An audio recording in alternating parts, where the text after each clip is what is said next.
Good afternoon, grade 10. This is your chapter 1 to 9 review. So if you have your book or the audiobook, might be a little challenging with the audiobook, and I apologize. Under the circumstances, that's the best we can do right now. And it actually will be a good test run for many of you, especially if you continue to do distant learning or online learning, that kind of thing. So you may have to do a lot of audiobooks and submissions through the internet, that kind of stuff. So this is a really good practice, especially in post-secondary. They do that quite often. And so probably in this new reality, there's going to be more and more online work. So this is a good, it's not the best conducive manner for a lot of us learners. Like you, I'm hands-on, so for me to learn how to do this, practice makes perfect, mind you. But certainly there's you know, you flub up or make a mistake or whatever the case, but you learn from it and then you just get back in the game and keep going. So we just do the best we can and try to meet your learning needs as best we can.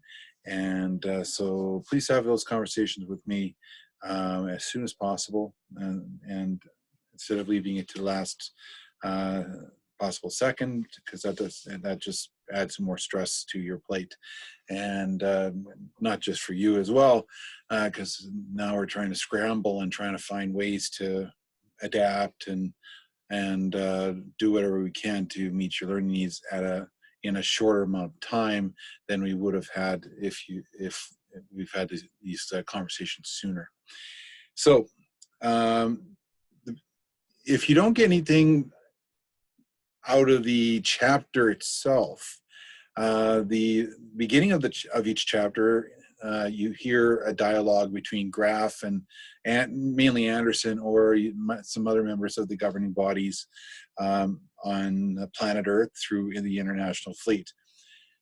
And just by reading those, I'm not saying or suggesting that you just read those and then you're done. Obviously, you don't learn anything about Ender then if you don't read the rest of the novel or listen to it. But when you look at those discussions or conversations that's being had, you get to see the thought processes of this world, and that's where the history lesson comes into play too. You get to see a lot of what a lot of these decisions that Graf is making, the international fleet and the hegemon and so on and so forth. This has been done before, so this is not brand new, but the people of this world are unfamiliar with those past events because it's been restricted. It's been in some cases wiped clean, and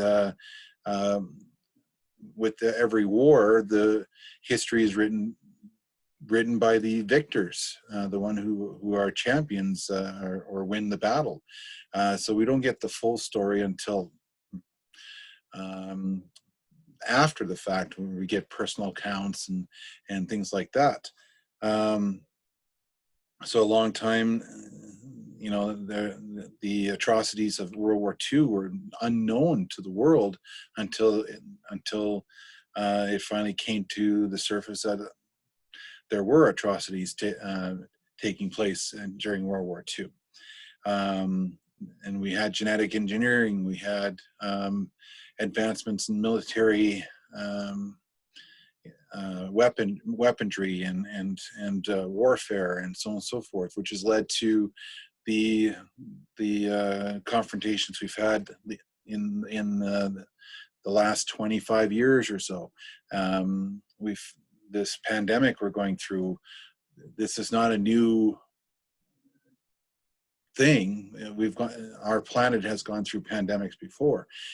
What's new is how how it came about, how it's affecting people in different age groups, those kind of things. And so that's the new part, and that's why we're in isolation right now, so that we're flattening the curve, as the phrase goes, so that we don't increase our numbers, we decrease the amount of cases, so that we can finally get back to some form of normalcy. And as the province opens up, we're in phase 2 right now.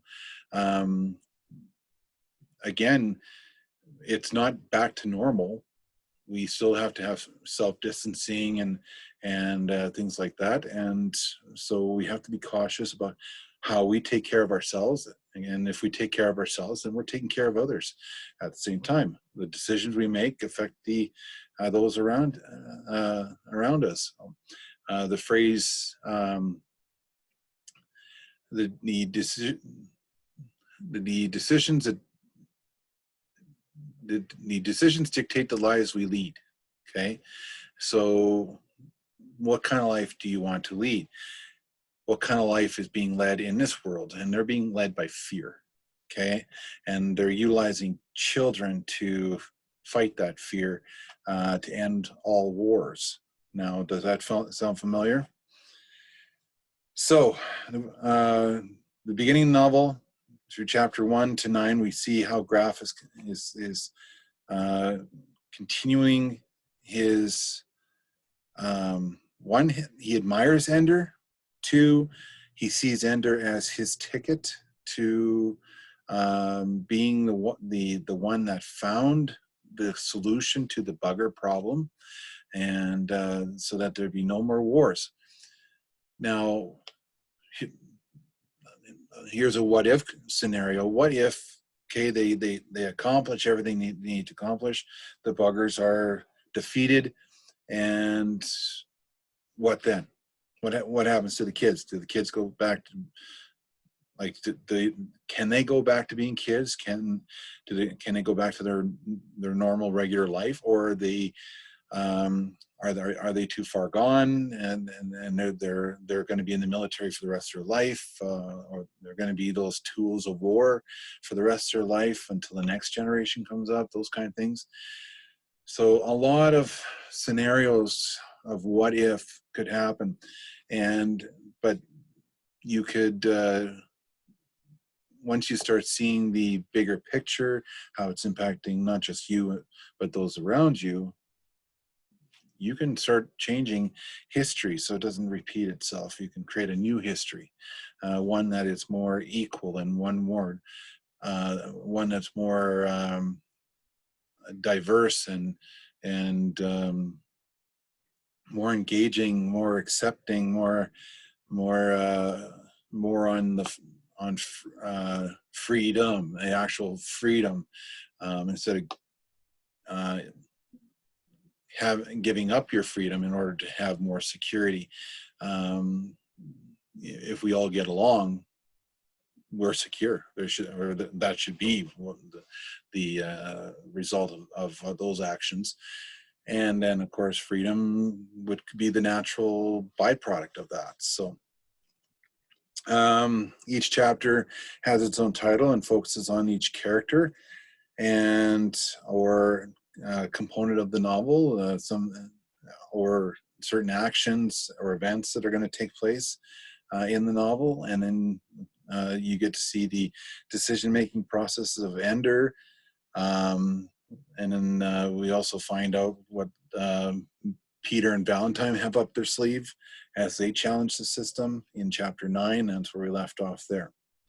So very important that you're paying attention to those components, and then you're putting it into context of what is currently happening in our world.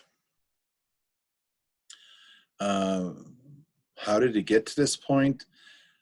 What could have been done maybe sooner? So a little bit of reflection there.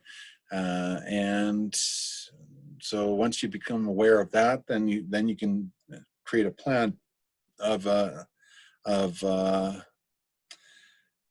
a literal attack, but more of a figurative attack of how to find a better solution that'll meet the needs of everybody, not just the one, but the whole.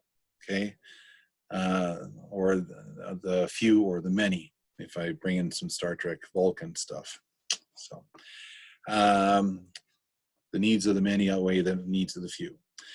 Okay, so there's that theory as well. Aside from that, without getting into great detail, you can look at the summaries again for chapters 1 to 9, but that is what the novel is about. And it's, well, it even says here, I'm looking at the back of the book here, intense is the word for Ender's Game. Aliens have attacked Earth twice and almost destroyed the human species. To make sure humans win the next encounter, the world government and international fleet has taken to breeding military geniuses, the children, and then training them in the arts of war, tools of war. The early training, not surprisingly, takes the form of games. So that's why the children are used for the tools, because they can play the games and they know how to play the games. They know how to adapt to the new technology a lot better and quicker than adults. Ender Wiggin is a genius among geniuses. So that's a genetic engineering. He wins all the games because he's able to see, watch, listen, learn, okay, and look at the circumstances, scenarios, and then make a precise decision that will lead to a successful result. And so then it's defeat the enemies, defeat the enemies, defeat the enemies, and then you have Petra comes in and says, "Whoa, you know, you can have allies too. You can have people that support you, and you don't have to be fighting all the time. If you have allies, then the enemies dwindle. They lose their power and control." He's smart enough to know that time is running out, but is he smart enough to save the planet?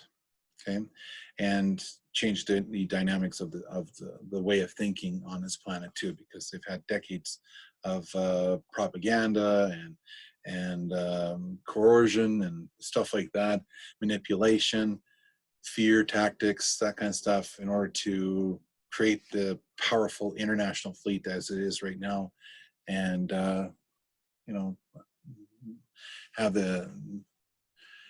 get it. They got it to a point where they can utilize the kids any way they want.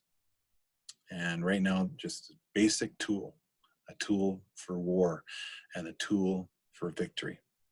So that is your chapter 1 to 9 review, and chapter 10 and 11 will be coming shortly this week, and so stay tuned for that, and stay on top with your projects. Okay, take care, be safe.